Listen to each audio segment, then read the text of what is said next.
come the Sun. I'm your host, Sean Gothier, and as you well know, the Sun are on their way to the WNBA semifinals after sweeping the Indiana Fever at home. On today's episode, I'll break down the on-the-court action from the first round and the off-the-court stories that came after those two games in Connecticut.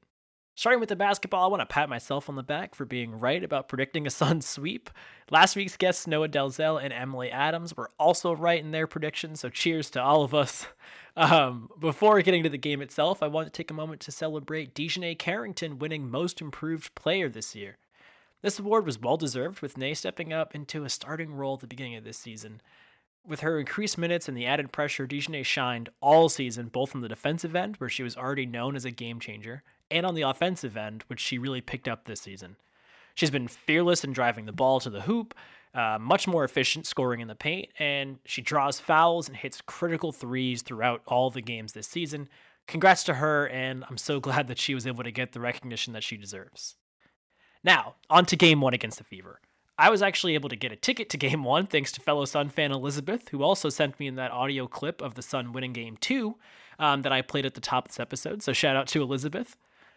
Game 1 was almost exactly what every Sun fan was hoping for from Game 1 in the series, with a 93-69 victory at home.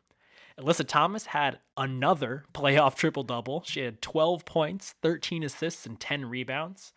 I know that I was watching, everyone in the section I was in, we were all noticing, again, Alyssa Thomas is again on triple-double watch, so we were all watching and excited for when she got that last rebound to secure the triple-double. Her field goal percentage wasn't particularly high in this game. Not terrible, though. She was at 40%. But she only had one turnover in this game and was very effective on the defensive end. And I think that one turnover kind of speaks to what I was talking about with, you're matching up the best defense in the league all season versus in the Connecticut Sun versus the Fever, who were the second lowest rated defense and the lowest rated defense in the playoffs, and that really shows in the turnover numbers in these games. Alyssa also was big in terms of rebounding. She was 9 of her 10 rebounds came from defensive boards, which helped make sure that the Fever's offense wasn't getting those second chances in this game. And it felt like every time AT touched the ball, I know I was, but the crowd was like anticipating something great to happen. And in this game, especially, she did not disappoint. Marina Mabrey was also an absolute star in this game. She made history with her 27 points, being the most off the bench in a WNBA playoff game. She also hit back-to-back threes in the third that helped to boost the Suns' lead up to 55-46 and sent the arena into an absolute frenzy. Those threes were massive. Those were the, shrug your shoulders, take the shot threes that we were talking about in some of those playoff podcasts from last week. She also held her own against Caitlin Clark when she was matched up against her on the defensive end. That said, in this game, defensive star once again, Dejanay Carrington. She helped hold Caitlin Clark to a 4 of 17 shooting performance, but seatbelt season really was in full effect after a strong block on Temi Fagbenle in the fourth quarter. The Mohegan Sun crowd absolutely lost it after that block. It was early in the fourth, and the score was already 70-57, but after it was like an offensive rebound that led to a big outlet pass, it looked like it was going to be an easy 2 for Fagbenle, and Dejanay just chased down massive strong blocks, sent the ball into the crowd, and it just felt like an exclamation point on a night where, the Sun were basically telling the Fever that, like, hey, the playoffs are different. This is not the same as when we played against each other about a month ago. DeWanna Bonner also came out swinging in this game. She shot 7 of 11 with 22 points. And if you really combine her performance with Alyssa Thomas's, you just see the importance of that veteran presence on a team in a playoff series like this. Like I said last week, playoffs are nothing new to this squad, and DeWanna Bonner was definitely not worried about the lights being too bright in the first round of the playoffs. Another key contribution in this game was Olivia Nelson-Ododa, the backup center for the Sun. Liv didn't get a ton of minutes this season, with Brianna Jones ahead of her for that starting center spot, but she showed up big time in her minutes in Game 1. She was a perfect 3 of 3 from the floor. She also had a block and a steal against Aaliyah Boston. In a game that ended up being a tough night for Brianna Jones, who looked pretty good on the defensive end, but was really struggling in her matchup against Aaliyah Boston on the offensive end. It was great to get solid minutes from Olivia Nelson-Ododa in this game. The big down point from this game came with Ty Harris suffering an ankle injury in the first quarter.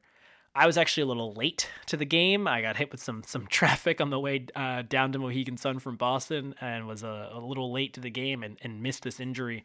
But the energy, was definitely down in the crowd after that.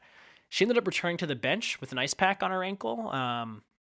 And we now know that she ended up missing game 2 as well. But I do think her coming back out onto the bench and ultimately being questionable in game 2 was helpful in terms of morale, and also just great to see, that she's hopefully on the mend.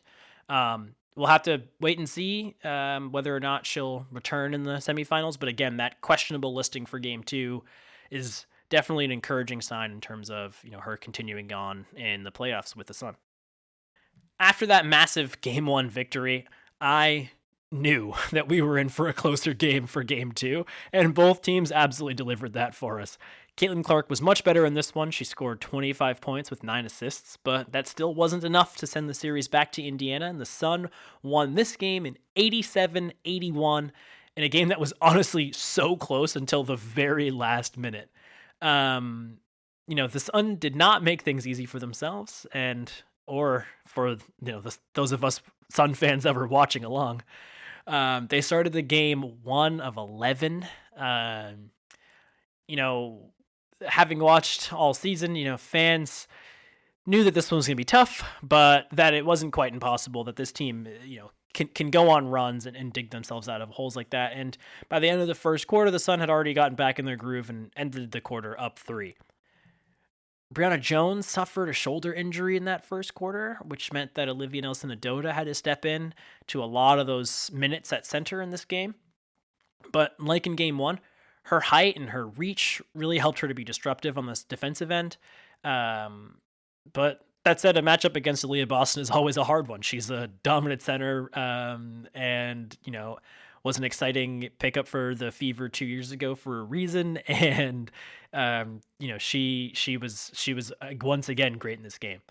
That said, Olivia Nelson-Ododa ended the night with 8 points, 4 of them coming from free throws, which is massive. She also had a critical rebound and a block late in this game that ended up helping the Sun seal the deal. I was excited that this ended up being a huge game for Veronica Burton, hometown hero.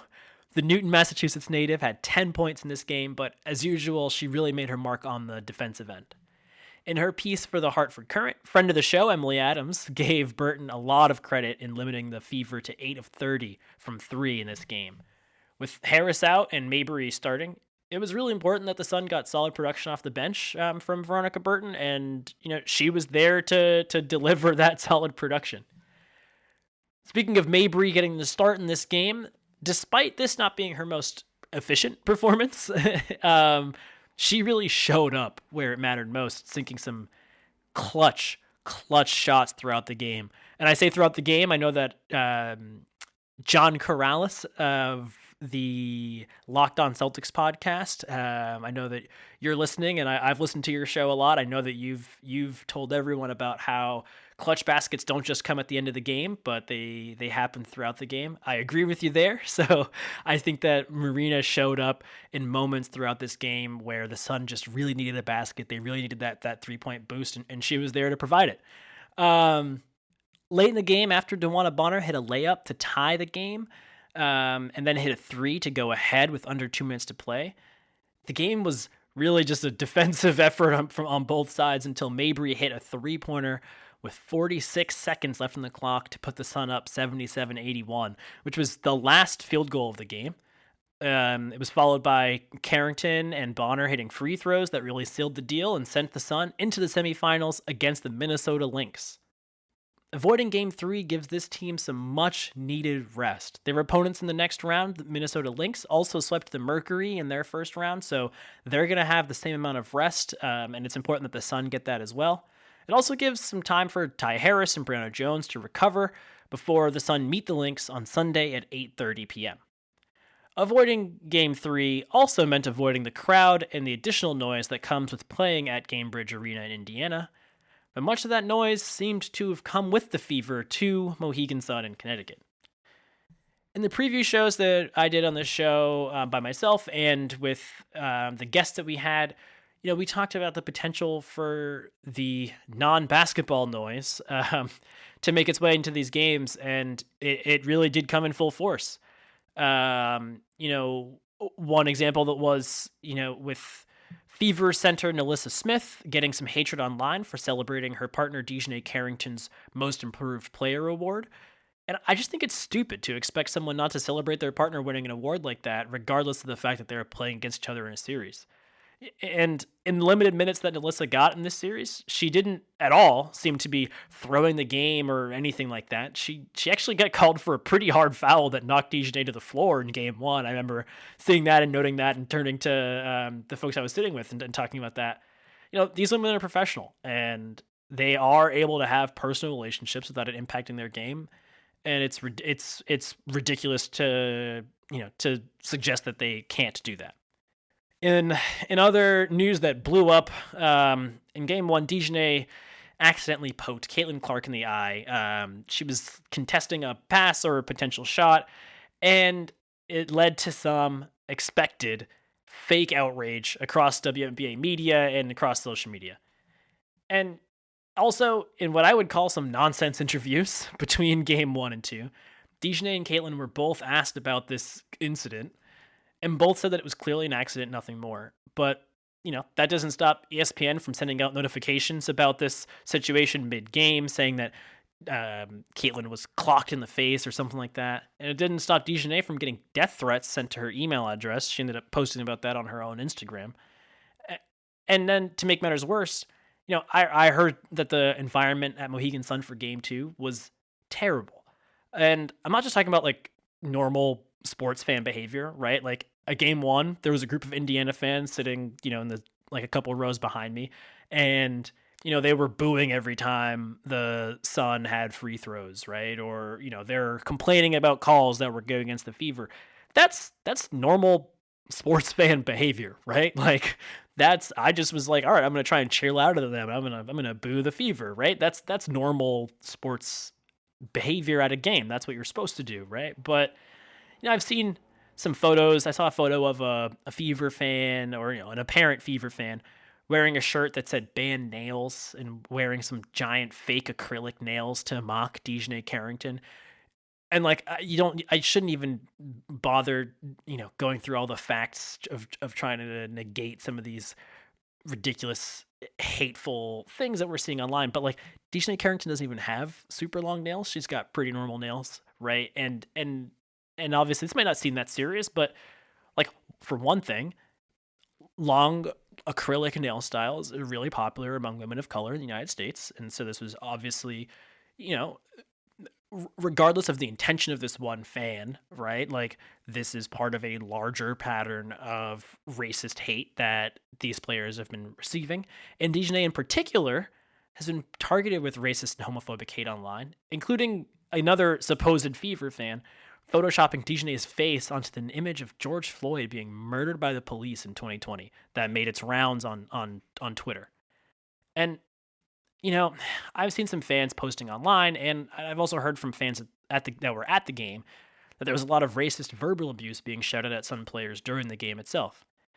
And in the post-game press conference, Alyssa Thomas was asked about some of that quote-unquote noise that players across the league are facing online, and here's what Alyssa Thomas had to say.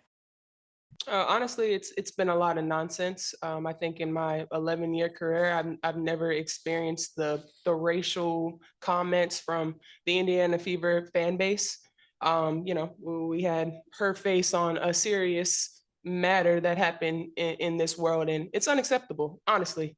And yeah, there's no place for it, and we've been professional throughout the whole entire thing, but I've never been called the things that I've been called on social media, and there's no place for it. And basketball is headed in a great direction, but Nah, we don't want fans that are going to degrade us and call us racial names. I mean, we already see what's happening in the world and what we have to deal with in that aspect. And we come to play basketball for our job and it's fun, but we don't want to go to work every day and have social media blown up over things like that. It's uncalled for, and something needs to be done, whether it's them checking their fans or this league checking. There's no time for it anymore. Sun head coach Stephanie White was also asked about this after the game. She gave a pretty long quote about this, but I think the whole thing together is really powerful and really important, and so I'm going to play the whole thing here. Yeah, I think it's sport is a microcosm of life and of society. And I think right now, not right now, but we've seen a lot of racism, sexism, homophobia, transphobia throughout the course of our country. Sport is no exception, and it's unacceptable, to be quite honest. I think the thing that frustrates me the most is that, and is that I say we because I work in television as well, but what we in the media have to do a better job of not allowing trolls in social media to become the story. And I feel like we have allowed trolls in social media to frame the narrative of what the story is. And it's unacceptable. It's unacceptable. And we have to do a better job. I realize that, everybody's job is predicated on what's read, what's clicked on, what's whatever, what's watched. I understand that. But I also feel like we have a responsibility to be better when it comes to what we're representing, when it comes to, I don't want to say protecting because these women don't need protected, but when it comes to making sure that the narrative is about what we do. And it's not about who's being attacked, how they're being attacked, and we make that newsworthy. I applaud our team for maintaining their professionalism. Not just our team; it's a lot of teams in our league. It's a lot of athletes, not just in our league, who get attacked like this. And so I applaud the professionalism. We continue to encourage them to silence the noise, control what they can control.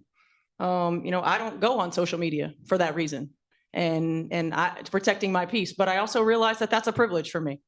And so I just encourage everybody to take a step back and think about if it's your sons or your daughters or your nieces or your nephews or your children, for goodness sakes, because if my children were being harassed like this, I'm not sure what I would do. I'm not sure what I would do. So we've got to get back to keeping the main thing. And I'm not talking about criticism because that comes with the territory. Like that is what it is. Like that's part of it. I get that. But the narrative doesn't need to be controlled by people who are just, on their keyboards spewing hate and negative vitriol everywhere. Here's what I'll say about this. There is no place for racist, homophobic hate anywhere, but especially in the WNBA, which has been a safe space, especially for queer women of color. When previewing this series last week, I said that I don't think all Indiana fans are racist or anything like that. Look, I'm a black sports fan from Boston, so I know a thing or two about how a portion of people can paint a whole fan base with a negative brush. But that said, I think there's a lot of hateful people online using Caitlin Clark as a platform for their racist, homophobic hatred, which has been pointed at players across the league, including Fever center Aaliyah Boston and Sky forward Angel Reese and Dejanay Carrington on the Sun.